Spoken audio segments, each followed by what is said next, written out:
rin bang full-time mom na nangangarap na magkaroon ng income kahit nasa bahay lang?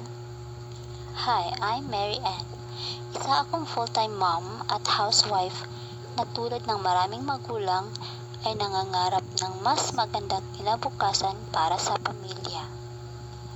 Naghanap ako ng extra source of income dahil hindi na sapat ang isang pinagkukunan ng kita, lalo na sa dami ng gastusin at bayarin. Hanggang sa paulit-ulit kong nakita ang mga post ni GM Emily Acohedo Yamat, na-inspire ako sa kanyang kwento at nakarelate ako sa kanyang journey. Doon ko naisip na baka ito na rin ang pagkakataong hinihintay ko. Kaya nagdesisyon akong subukan ang negosyong ito. Ang nagustuhan ko rito ay hindi ka papabayaan.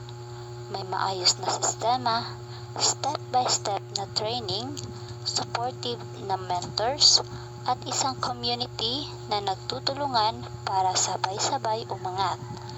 Mas maganda pa, maraming paraan para kumita. Ang retailing, wholesaling, at Now dropshipping. what your small business sells in 7 nagsisimula ka pa seconds. lang, may pagkakataon kang magkaroon ng dagdag na kita habang natututo at unti-unting lumalago.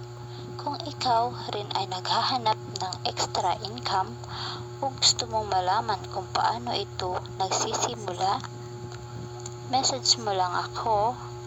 Walang pressure, kwentuhan lang tayo at sasagutin ko ang mga tanong mo. Baka ito na rin ang opportunity na matagal mo nang ipinagdarasal.